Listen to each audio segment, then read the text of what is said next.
So you're with Week in the Tackle, the Week in the Tackle podcast. That is Brian Dunseth. I am Tom Rennie. Now, we're going to be on holiday a bit during June and July because it's a hard season. Dunny's deserved his break. That tan does not top up itself. And I've got kids now and we've got to get the out of the house. Sorry, Tim. So we're having a little bit of time off. I know. We're having a little bit of time off over the summer. What we're going to be doing is a bunch of question time programs. So on the Week in the Tackle Twitter page, the Week in the Tackle YouTube, our individual social medias, we have been canvassing for questions from our listeners that we will answer in a series of 10, 15-minute question time programs. And nothing is off the table. It's like a Reddit AMA. You can ask Danny anything you want from length to girth, and he will give you that answer. It won't necessarily be the truth, but he certainly will say something. Tim Horsey is our producer, and he's been collating the questions, and here he is right now with the first of them. Yeah, I just got to say, the Week in the Tackle audience does not disappoint. I'm going to give you gentlemen the option because I actually broke these down into two separate categories.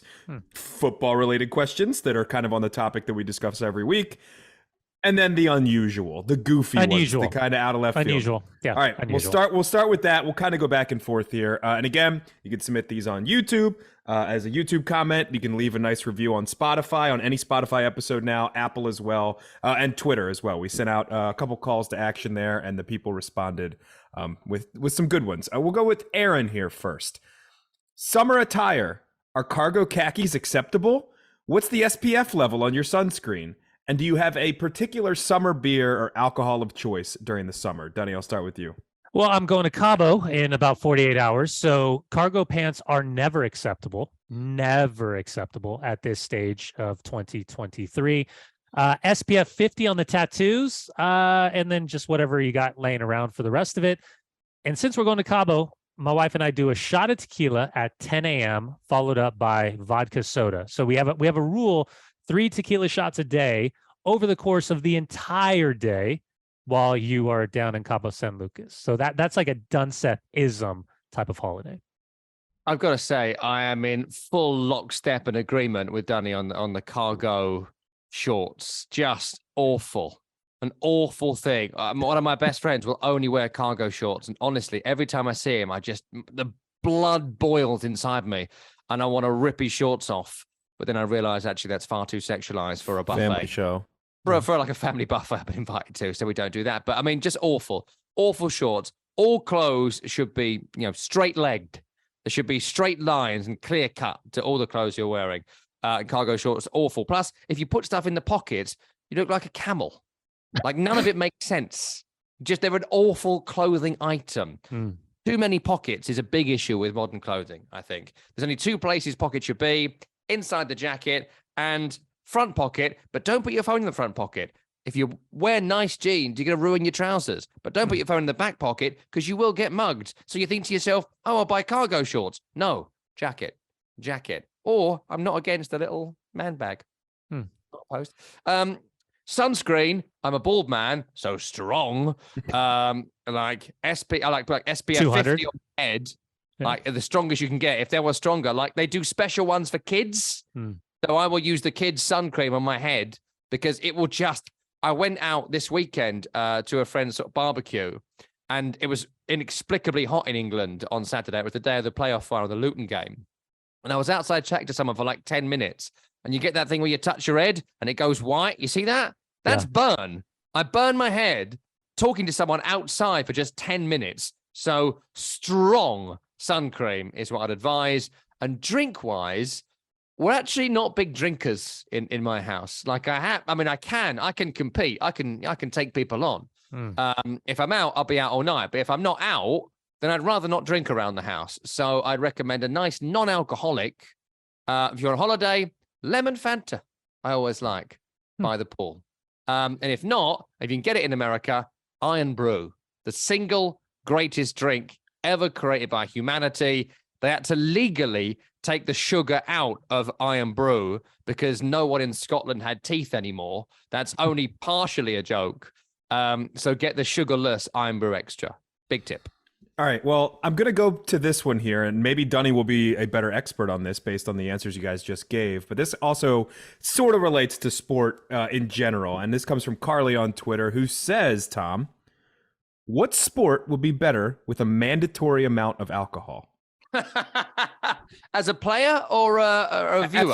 As a player, as a participant in said sport. Oh, what a fantastic question.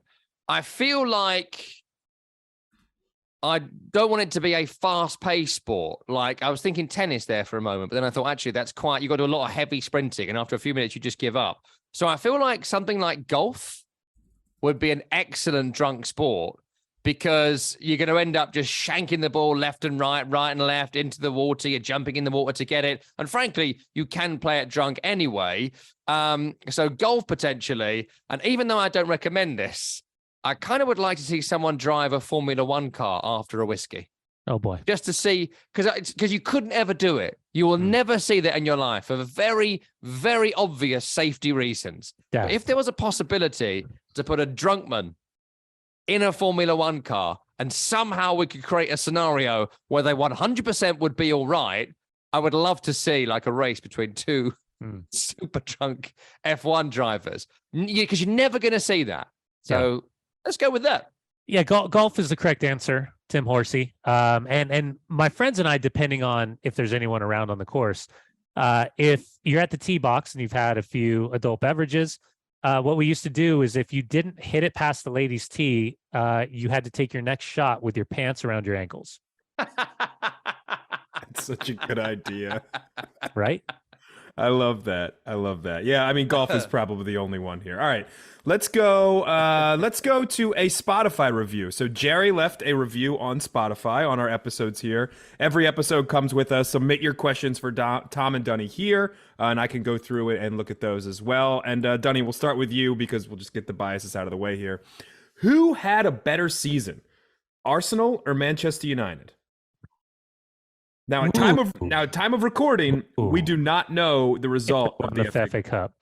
I would say that Arsenal's had the better season. I think for Mikel Arteta to take this group of players and change their mentality, even though they fell short at the end of the day by their own undoing, it had nothing to do with Man City. It had to do with their losses and dropping points. That I think that they have sounded the warning bell for every other team in the Premier League that they are for real, and they are a serious competitor with regards to not just a Champions League spot, but going to push other teams as far as they're capable of pushing. That's for me. Manchester United, I think, Erik ten Hag's done a great job. I think maneuvering around what was laid in front of him, whether you talk about previous managers, you talk about locker room power by the players, or the stupidity of Ed Woodward giving out contracts that were so undeserved, it was ridiculous. To win a trophy is something, to clinch third place in the Premier League is something, and to be in an FA Cup final is something. So he's done a good job, but I think Mikel Arteta, with that group of players, what he's done this season, Arsenal's had the better season. I think they both had bad seasons. I think that Arsenal have had a bad season because they were doing this competition like who had the better season. Like Arsenal, it was there, right? It was there to be won, and they were going to upset the odds and usurp this sovereign wealth fund who was stealing the game for us season by season, 9-point lead, contract by contract. They had this massive lead in April, and they did blow it. All this thing, they bottled it. They didn't bottle it. They bottled it. They didn't bottle it. Arsenal are not going to be in a title race again anytime soon. Right? This was it. This was the moment. Someone every year is going to try and step up to take on the sovereign wealth fund of Manchester City. This was Arsenal year. It was all there. And for whatever reason, it fell apart. We can talk about bottle deal, whatever, but it fell apart. The window was there and they didn't win it. What they achieved was Champions League qualification. Terrific. That's great. Are Arsenal going to win the Champions League? No. So who gives a shit? They're not ever going to win the Champions League, right? Sorry, Tim. They ain't going to do it. They couldn't do it when they had Thierry Henry. So they ain't going to do it now. So all the Champions League is at this point is extra group games for Real Madrid, and Arsenal get the congratulations. There are extra games for teams because Real Madrid at some point in history wanted some more money out of the Champions League, and they invented some extra group games and put more teams in it, yada, yada, yada, right? So that's what they won. For Manchester United, on the biggest wage bill in the country, they did squeak into the Champions League places with a couple of games to go. But I don't really buy there's a particularly discernible way of Erik ten Hag playing football. I think he's got some big results because he's a very good counter-attacking manager. But has he had a great season from Antony? No. Has he had a great season from Jadon Sancho? No. Casemiro? Yeah, he's had some good moments, but all this player of the season stuff is massively overdone. Eriksen had a good start to the season, failed kind of miserably in the second half of the campaign post-injury. Has any of the defenders got better? Martinez, yes. Varane, okay, sure. Wan-Bissaka, yeah, defending a bit better. De Gea, everything has sort of been just about all right. I think plenty of other managers could have delivered that pretty decent season. Erik ten Hag is clearly a counter-attacking manager. He wants to counter-punch, but I don't think you're going to be able to do that and compete with Manchester United. So I think if I was to give them both grades, I would say D. Equally bad. Always harsh from Tom Rennie, but that's why we love him. All right, let's move over. One last review here, or review end question, I should say. And again, you can keep sending those in. We're going to do a bunch of these episodes over the summer to answer your questions while the guys are away a little bit. This comes from, and part of the reason I'm just picking this name, it's an Apple review from Loggerhead O'Toole, which is probably my favorite name that I've ever seen. He goes, first off, I love the show. Tom is my favorite commentator, so Dunny, you can f*** off. I added that point. Sorry, Dunny. What do you think of a playoff system that puts the bottom three of the Premier League against the three promotion teams from the Championship to settle who stays up and who doesn't? Basically, this sets the precedent that if you want to advance to the top tier, you first have to defeat a top tier side. What are your thoughts here, Mr. Rennie? Oh, I love it. I love the friendly fire to Dunny in the question. And I like this. I like this because I'm all for the champions going up from the Championship. I think the champions, you win the league, you get a reward for it. But I noticed this year, I don't know if you guys saw this, Sheffield United came second and they gave them a trophy. They lifted the trophy at Bramall Lane. And I just thought, you didn't actually win anything. So I find that really strange. Plus, participation trophy. This is ridiculous. Well done for not winning. Here's your trophy. Because it is weird when you come second and get this massive reward when you didn't really achieve anything per se. So I think that's weird. I love the playoffs and I love the fact Luton Town can come up during the playoffs. But I love the way the Bundesliga do it.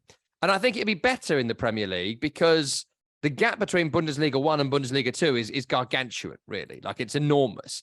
Whereas the teams coming up from the Championship and the teams going down the Premier League, there isn't that much difference in them, I don't think, in terms of quality, in terms of players. Certainly from Southampton to Burnley, you know, I mean, one of them, Nathan Teller, was kind of Burnley's best player, and he's a Southampton player already. So it's all a bit, I don't know. I think this is fantastic. I'd love to see it. I think maybe bottom goes down and top goes up. The other two positions, I'd love to throw into a playoff. I got to be honest with you. I missed the question because I was so angry at you cursing at me that I just listened to whatever he said. Can you repeat the question, please? Yeah, now you know how I fucking feel every episode. He said, what do you think Sorry, Dunny there. Surely. Pulling back the curtain. I mean, the amount of episodes where it's been about 20 cuss words and 15 of them are It's not about you, Tim. It's not about you. It's about the listeners. I'm well aware. It's always about It's the just listeners. there making money. You should make it work for yourself now. I Just know. sitting here What are you making work doing? for yourself. I mean, What a silly fucker, eh? Yeah, I knew it. Sorry, There it is. Tim. As he scrambles down notes. Yeah, the question is, what do you think of a playoff system that puts the bottom three of the Premier League against the three promotion sides of the Championship to settle who stays up and who goes down? Well, it does happen. It happens in the Bundesliga. We've seen it happen. That's how Schalke went down. That's how Hamburg went down a couple of years ago. I believe it's the same thing that happens in Sweden, where the bottom team or the second to bottom team goes into a two-legged affair with the second place finisher in the Allsvenskan as well. So I think it's I can't believe it hasn't been done. I think it still gives you that lifeline. I know there's that punishment, but I mean, we talk about the beauty of these playoffs and what these look like, to then give two teams the opportunity to completely change the course of their existence in a one-off outside of league play. I think it now, here's the interesting thing. The holier than thou Rennies will be out there going, "You're changing the sanctity of the way the game is correctly played over here." Not once have we ever thought about having something like this because we are a table where promotion and relegation This accent is wild. Absolutely wild. matters. We wrote the laws of the game. This is the sanctity of the Premier League, and we shall never allow this system to be upended in the way that you are suggesting, good sir. And good night. What? That was like Steve McLaren trying to do German aristocracy. No, Steve McLaren doing freaky deaky Dutch. Freaky deaky Dutch. Jesus. Yeah. No, you're welcome. I would love to see it. Won't happen. Arrogance. Such a journey. The accent was such a journey. I took you just in don't think a lot of different directions. that took me all over the place. That was Please wild. watch the YouTube as well, because the head motions that came with that accent too, like that's what was needed there. That was all over the place. Look, that's good description. It was a good description and depiction of the Rennies. I actually said it was a good idea, but you weren't listening. That's the end of our question time episode. We're going to do a few more of these during the summer because Danny and I are going to go on our holidays for a few weeks. I'm sure Tim will have one of his many, many weekends away too, which go on for like 8 days. So look, send your questions in. You can send them in to Twitter. Follow us on Week in the Tackle, at Week in the Tackle. You can find me on Twitter, Thomas J. Rennie. Tim Horsey on Twitter as well. Danny is on the gram. You can find him there. It's an open channel you can follow. You can write your questions in your reviews. We love your reviews on both Apple and Spotify. You can write a review now as well, so stick it on there, plus on YouTube as well. So there's loads of ways, all right? And Tim is always looking for them. He's scooping up the questions. We're going to do 2, 3, 4 of these in a couple of weeks' time. Plus, we will do a show post-Conference League final as well, probably on that Tuesday, especially if we won. If we didn't win, we might, I don't know, talk about something else. Probably not. Right. That is Brian Dunny Dunseth. I am Tom Rennie. Tim Horsey produced the program and co-hosted today's episode. It's been Week in the Tackle. We'll see you next time.